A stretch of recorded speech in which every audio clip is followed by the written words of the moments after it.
Hi, my name's Ken Olsen, and welcome to another episode of Good Notes, where we feature artists touring, local, come and share some music and their stories. And today, pleased to tell you that we have Mr. Paul Pigat joining us. Welcome, Paul. Thanks for having me, Ken. It's nice that we were able to make this work on my travels from island to island. Yeah, you're a touring musician. Yes, I made that decision many years ago. Not sure if it was a good one yet. I'm still working on it. Yeah.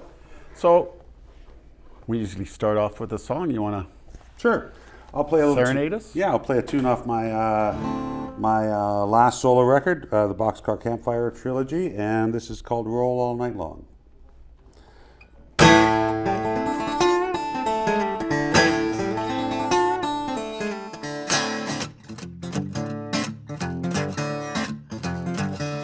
I gotta roll all night long. I gotta roll all night long.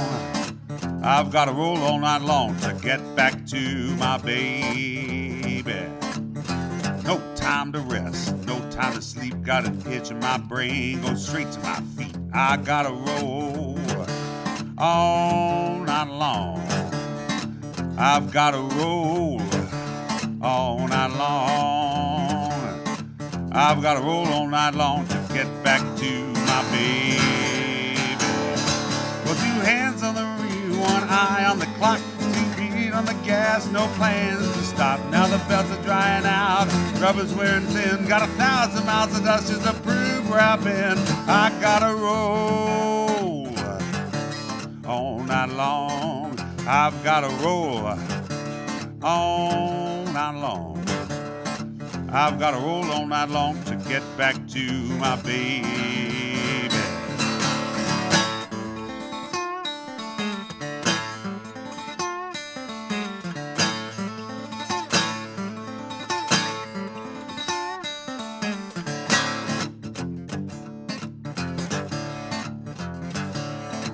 "30 days on the road, 2 nights in the tank. Found my trailer laying down by the riverbank. I gotta roll all night long. I gotta roll all night long. I've gotta roll all night long to get back to my baby. Well, 2 hands on the wheel, 1 eye on the clock, 2 feet on the gas, no plans to stop. Now the belts are drying out, rubber's wearing thin. Got 1,000 miles of dust just to prove where I've been. I gotta roll all night long. I gotta roll all night long. I gotta roll all night long to get back to my baby.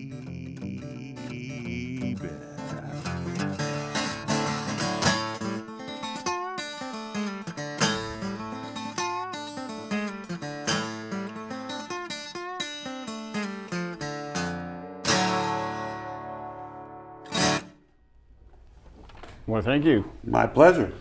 Excellent. So, Paul, you're a West Coaster now, I am now. but that's not where your baby Paul was from. Baby Paul grew up in Toronto, in the north part of Toronto, Jane and Finch area.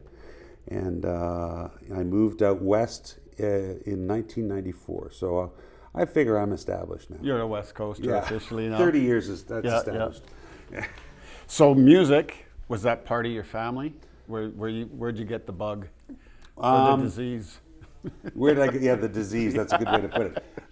No, music was not part of my family. Much to the chagrin of my mother, whenever I get interviewed and people ask, did you come from a musical family? And I would say no.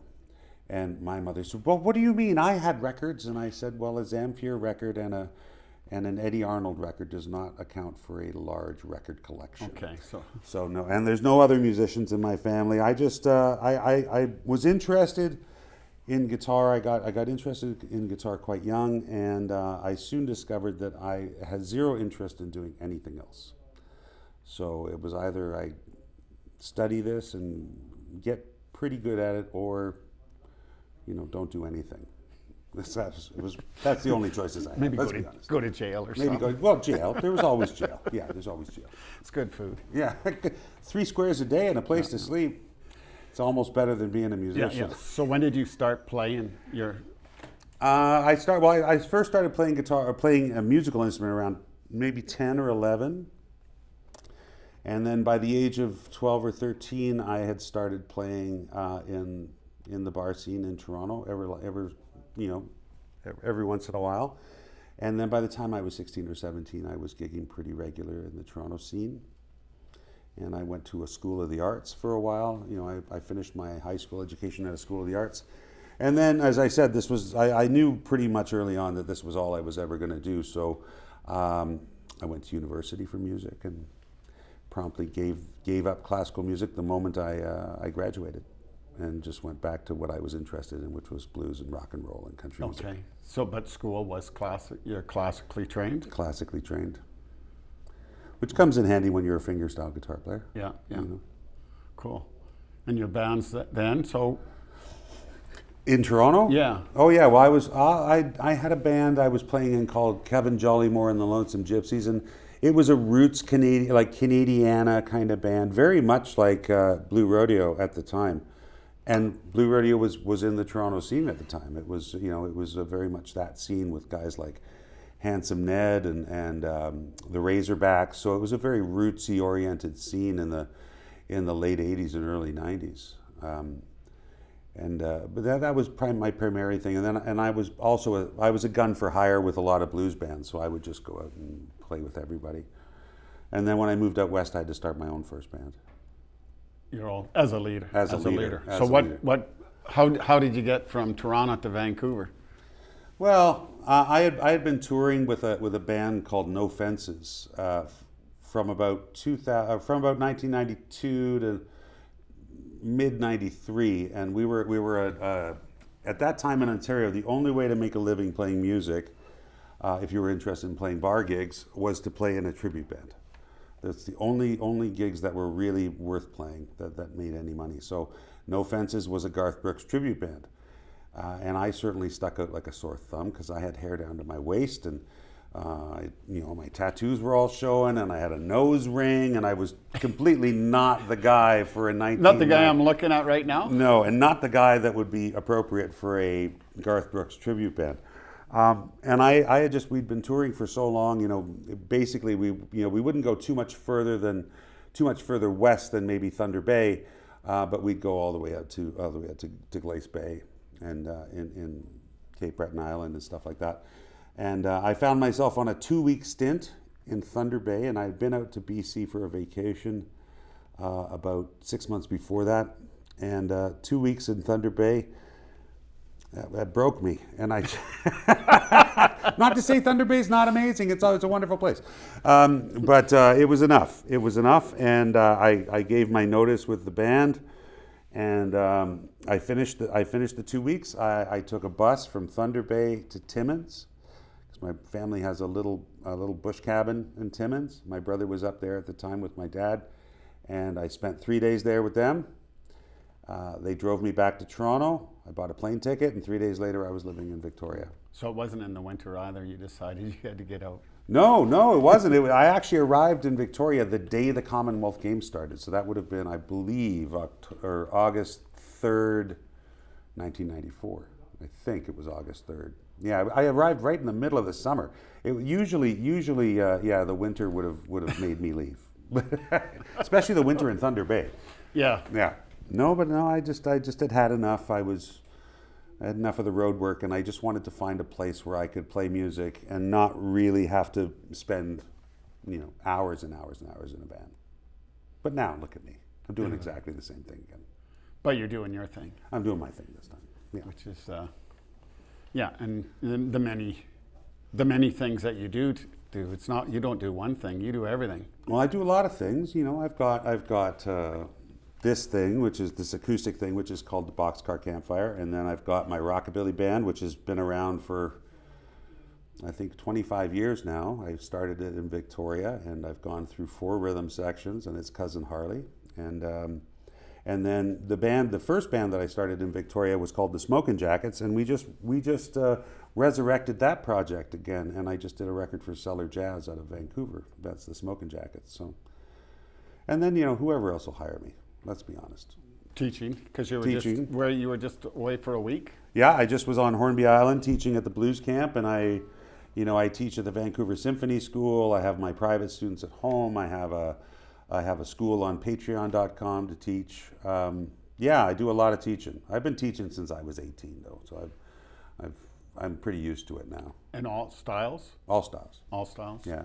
Cool. You still teach classical then, too? Not much. If someone's interested, or what I usually do with classical guitar is because I try and make up a different. I don't have a program that I go through. I think about each student individually, and I think if a student needs a lot of work on their right hand technique, then I'll pull out a classical tune for them to work on. And so I do put it in my curriculum, but I'm not teaching people to become classical performance guitar players. There are other people for that. Yeah. All right. So you have another song? Sure. I'm gonna play a song by a good friend of mine from right here on Vancouver Island, and I do this. As far as I know, I'm the only person that's ever recorded this song, and I don't know why. I think this is one of the most beautiful songs I've ever heard. It's in the style. I'm just gonna retune, make sure we're close to being in tune. This is in the style of what's called a murder ballad. And if you're not familiar with a murder ballad, you've probably heard one, Johnny Cash's Long Black Veil and all those kind of tunes.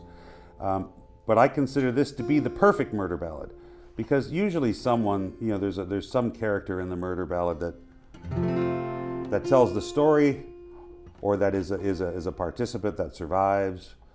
There's not one character in this song that survives. And I think it's a wonderfully written song. And as the story goes, I was there when this happened. This is written by Tolan McNeil, by the way. He was driving home from the Heartland dump, and he wrote this on a napkin while driving his truck. Came home, picked up the guitar where I was, and played me this song. And I could not believe that this came out of him while he was driving the truck. Sorry, still not quite in tune.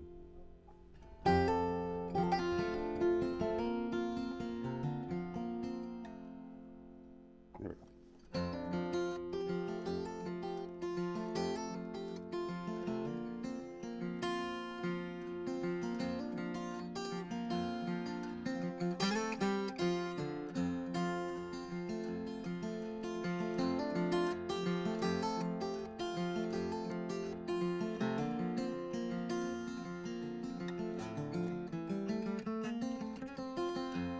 Yeah, something like that. Heartland worked every day on the hill, shooting at blackbirds that drank from the well. Heartland loved Mary, though true love blood did spill. And now she lies buried on Marigold Hill.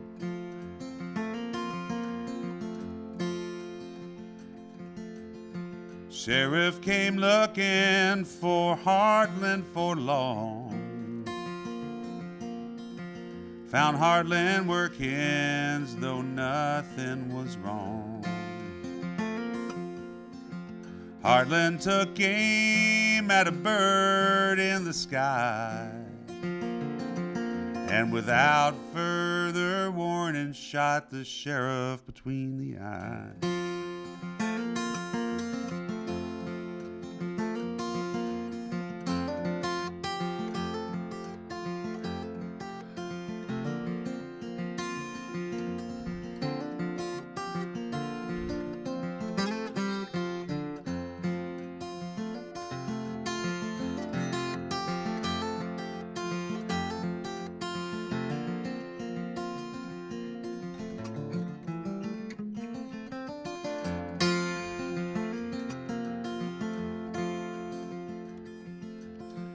Marshall came looking with 10 men or so. Found Heartland working the first place they did go. Marshall cried out, "You done two folks wrong." Heartland replied with his bird rifle song. 12 men dead and a woman as well. Heartland shoots blackbirds that drink from the well. Rifle turned backwards, one more blackbird to kill. Now Heartland's dead, staring on Marigold Hill.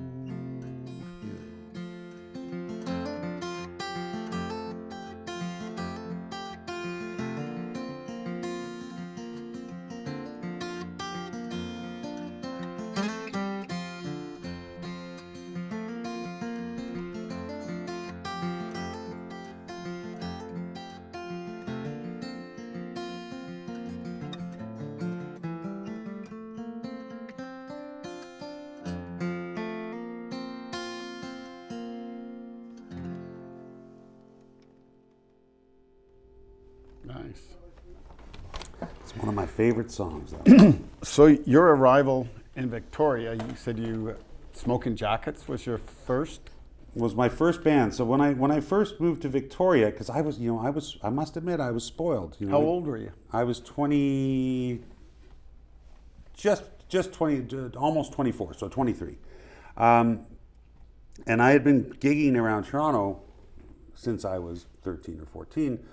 And I was the young kid, so it was I did get a lot of work. When people knew who you were. People knew who I was. And Now you come to a new city? Now I come to a new town, especially in the early 90s, when it seemed like there was a real exodus of musicians from Ontario and Quebec, for that matter, that came out west at that time. Because the scene was really hurting in Toronto. Like the only way to make a living was in a tribute band. So there wasn't a lot of original music happening. And Victoria and Vancouver in the late 80s, In the early early 90s. 90s, it was hot. hopping. It was really hopping. It was great. So, a lot of people wouldn't give me the time of day because not many of those musicians stayed. They would come out west, they would give it a little dabble, they would dip their toe in the scene, and then they would go, oh, you know what, forget it, I'm going back to Ontario. I was pretty hell-bent to say that I wasn't going anywhere. I was going to stay on the West Coast. So I decided, okay, well, if I couldn't really get a lot of work as a guitar player because there were already a ton of great guitar players out here. So I said, okay, well, I better become a singer. So I became a singer. And that's how I got hired to basically sub for a band to do vocals for them and play guitar for them. And then, I did that and I said, if you need me back next week, I could do it. And they said, yeah, come back next week. And I did it again. And then I said, if you need me back, I can do it again. They said, yeah, come back next week. And this went on for a few weeks. And then they finally said, when are you going to figure out that you got the gig? And so I said, okay, great, it's my band. So I'm changing what we're going to do because I'm not an R&B singer. I was interested in becoming a jazz singer or a blues shouter. So I changed the name of the band to the Smoking Jackets, and we did all swing and West Coast blues, and we did that for years. We worked really steadily in Victoria for a long time. But that's so. How when did Cousin Harley? They overlap. They crossed. Yeah, they overlap. So Cousin Harley started because a friend of mine was helping a bar that was just starting in Victoria called the Lucky Bar, which is, as I believe, still going. They were just opening up, and people were getting interested in rockabilly again, and swing and rockabilly music, and they said we really want to do a rockabilly night, and we want you to host it. And this was probably in 96 or 97, and I say, yeah, no problem, I can put together a band. So I started talking around people, and JT, James Taylor, who is no longer with us, but to become a fantastic bass player, we knew each other from around the scene. He was a trumpet player at the time. And he said, Paul, I really want to play in this rockabilly band with you. I want to play bass. I said, do you play bass? He says, no, I don't play bass. I said, do you own a bass? He said, yeah, I just bought one. Well, I said, you're in luck because upright bass is my first instrument. So I taught him how to play upright bass. Then we had a wonderful drummer named James Hope playing drums, and yeah, we just started it up doing that. We called ours, what we described our music as was raunchabilly, because it was really punky. It was super punky. And you kind of have a punk. I have a punk aesthetic. Yeah, because you've hung out with Carolyn. Yeah, well, I've hung out with all the Victoria punks. I lived with all the Victoria punks, or alt country punk rockers. And we did that, and then I moved on. I ended up having the second incarnation of Cousin Harley. I had Pete Turland and Steve Taylor, who were the rhythm section for Ray Kondo and the Ricochets. Yeah. And that's where we recorded our first record, Jukin, and it got great acclaim around the world. It got great acclaim. But of course, what do I do? Because I'm such a smart businessman, I moved to China. That's what you do. If you have a record that you're just putting out and you really want to do something, move to China and completely ignore it. So no one ever said I made any smart choices. But so you like bass players and the Twisters kind of go together? Oh, absolutely. Well, because we're sharing a very similar sound, right? We Turland, JT, even Ken Olsen, who played with the Twisters as well for some time, and he played with me a few times. And yeah, we're both Keith, of course, Keith. Can't forget Keith Pigat. Yeah. We've always shared bass players because at the time we were the only two bands that really had that stuff. The more traditional sound of that bass and the blues too. It's cool. It's all kissing cousins, right? Hillbilly music and jump blues they're not too far apart. Yeah. So your new stuff, you've had some. First Carolyn and Nico. Did you guys did stuff together too? Yeah. Separately, yeah. We were all friends. You played on their records. Yeah, I played on Nico Case's first record. I played steel guitar on that record. And then I've played on 2 or 3 of Carolyn Mark's records. And that's where I got the name Cousin Harley, was from Carolyn.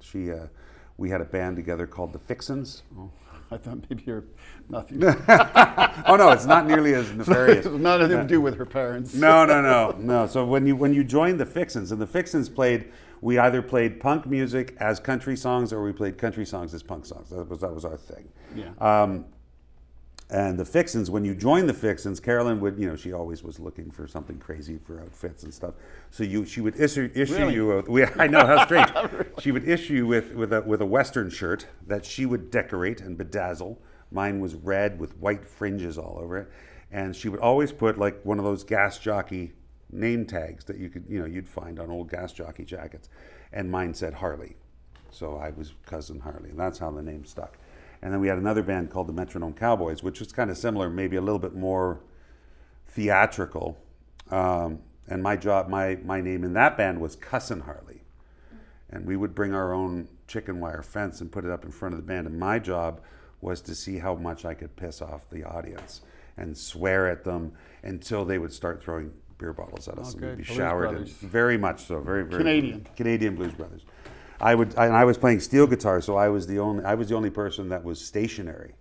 So I was quite often the target.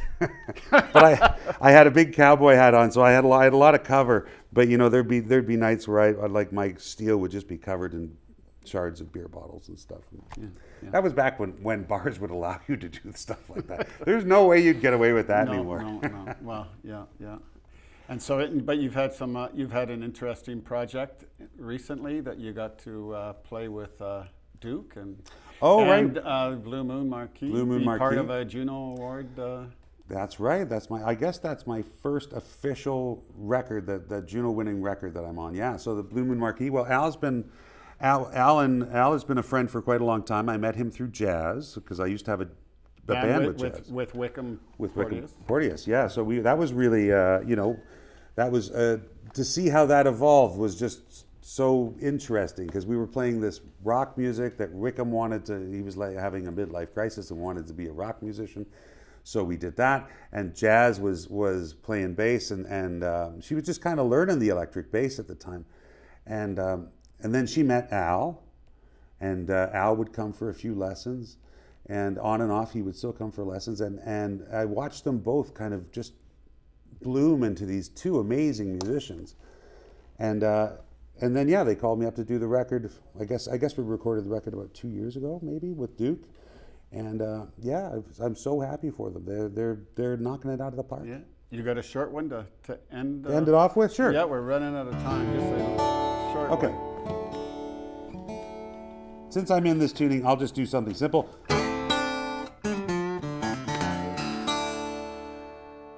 No, I don't like that key. I'm going to do this key. There we go. Nope. Forget it. We'll do the original.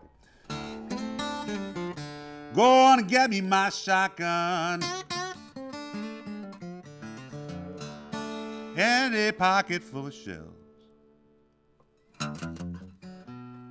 Go on and get me my shotgun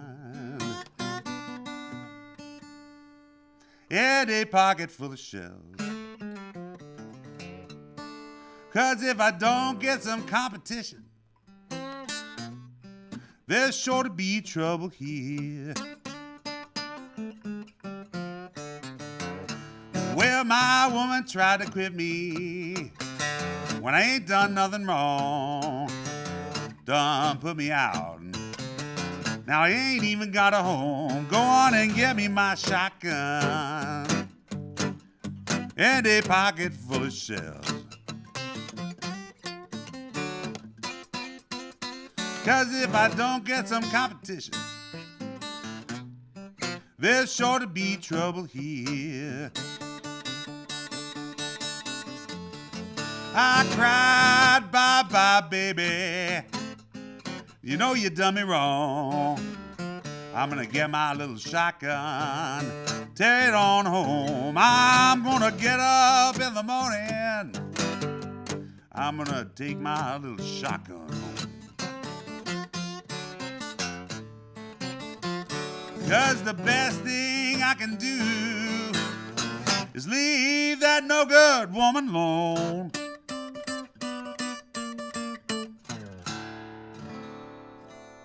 All right. Thank All you, right. Paul. That was wonderful. Thanks for coming in. Thanks for having me. Sharing your time with us. And thank you for tuning in for another episode of Good Notes. And until next time, we'll see you. And thanks a lot.